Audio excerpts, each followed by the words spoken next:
It's not an accident that Jesus came at night.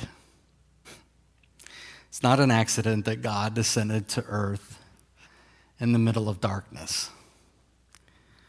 The entire story of God descending to earth to involve himself in our lives in order to save us is the story of the Bible.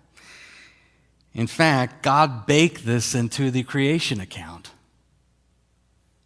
At the end of every day, he says, the evening and the morning were the first day.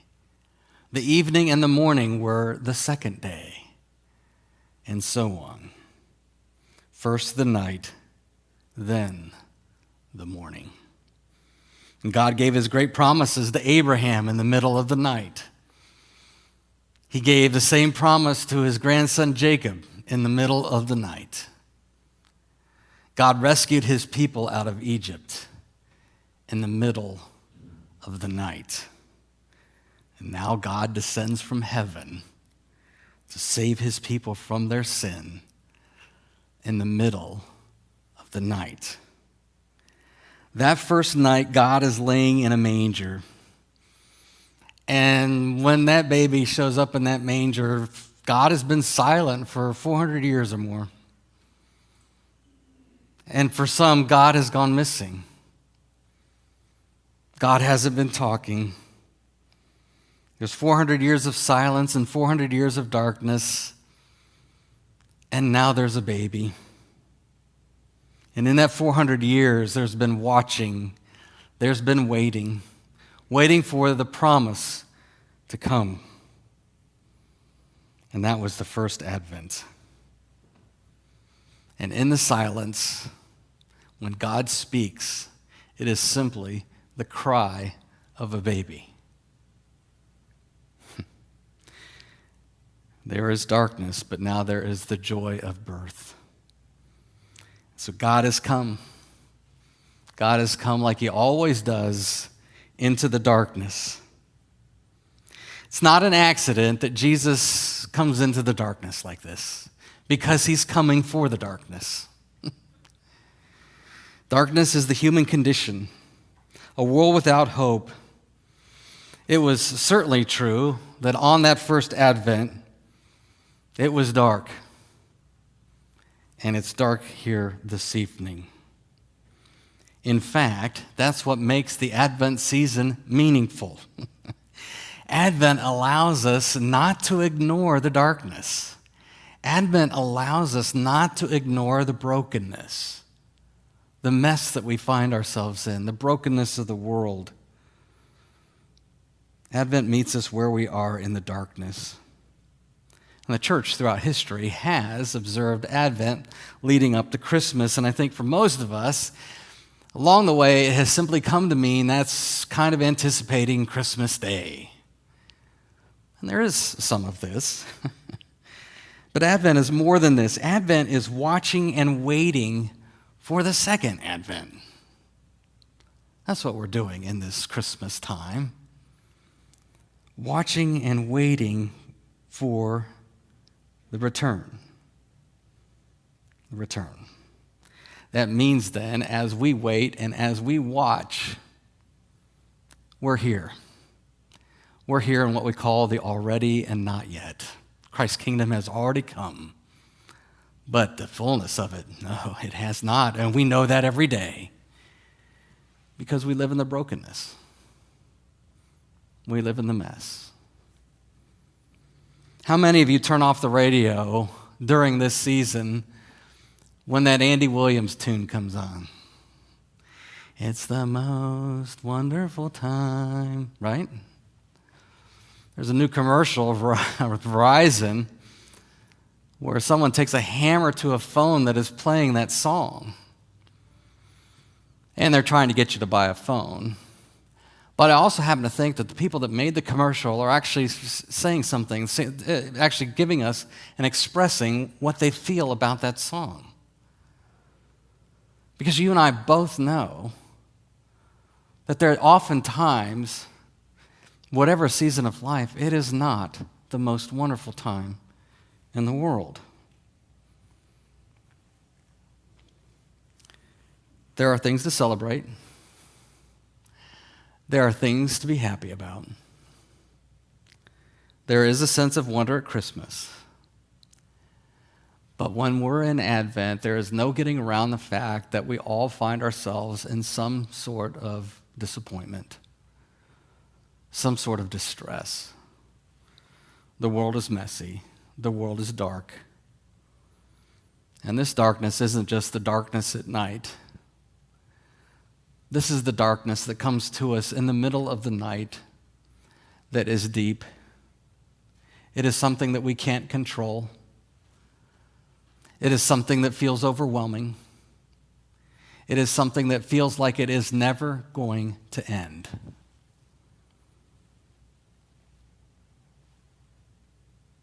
And for a lot of us, the darkness is guilt, shame, disappointment, grief, you name it. Whatever is wrong with the world, somehow that ends up in my life. Something's wrong in my own life, and I feel like I'm going to suffocate. But Advent points us to this second coming. That's the hope. We've been singing about some of it tonight. This hope of Christ's second coming means it's not always going to be this way. There is an end to all of this. No more pain, no more suffering, no more sin, no more shame, no more guilt, no more mess. It's Advent, in this sense, reminds us it's not always going to be this way. What I'm looking at right now, what I'm feeling right now, what I'm experiencing right now, temporary. That's Advent. That's Advent. These last two candles that we lit, hope and Christ, those two things always go hand in hand. In fact, if you look at it a certain way, you can't see the Christ candle. You can't see them without seeing the hope candle. Cannot stress this enough. Hope and Christ go hand in hand. They're one and the same. They're all bound up with each other. Hope in the Jesus who loves us lays hold of this promise, the promise that is throughout the Scriptures, the promise that comes calling to us in this Advent season. This is not all there is. That's the promise. That's the promise that's held out by the hope candle and the Christ candle. There's an end to all of it. Jesus will come and personally put to end the lack of peace, the lack of wholeness, the lack of grace, the lack of forgiveness. Jesus is going to come. We've heard that word quite a bit this evening, the word come. Jesus will come. But there's also an aspect of Advent that we also have to remind ourselves in this season, and it's happening tonight. Advent is here. Jesus is not simply coming at some point in the future to end it all. Jesus comes to us in word and sacrament. The beauty of Advent is it reminds us that Jesus is always coming to us. He's coming to be with us. He's coming to sit with us. He's coming to cry with us. He's coming to forgive and give consolation. The beauty of Advent, the beauty of tonight, is that Jesus has promised to be here for you. For you. In the darkness. As a light in the darkness. One of my all-time favorite passages has been alluded to here tonight. And it's from Isaiah. Isaiah himself is experiencing terrible things. There's a lot of darkness in his life. There's a lot of darkness in his world. And he has a word of hope for himself and for his people. And as he looks down the road, this is what he says. The people walking in darkness have seen a great light. A light has dawned on those living in the land of darkness. And do we see ourselves here? People living in darkness, people walking in darkness. And the promise here is that for them, for us, the light has come. The light has dawned. And it's true that night in Bethlehem for Mary and Joseph and the shepherds and the rest of the world. It's also true for us right here and right now.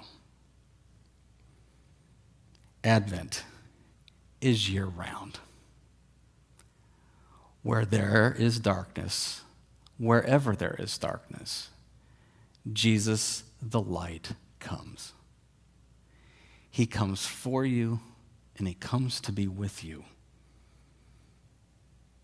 The light has dawned, and the light dawns for you. So our hope that leans into the future has this present reality that we can hear with our ears, that we can taste with our mouths, that we can experience. Jesus is the Advent. He is the Advent season for us. He is the one who comes as we watch and wait for his second coming, when he finally will put an end to all of our grief and all of our suffering and all of our shame. Jesus promises to be with us. In fact, he says in his word, I will never leave you or forsake you.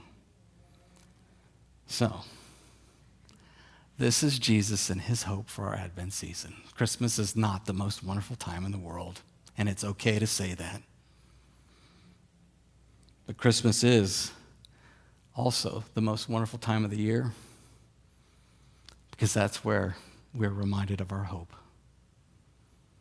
In our darkness, in our grief, in our suffering, in our shame, in our guilt, Jesus comes for you, and he comes for me. That's Advent for us.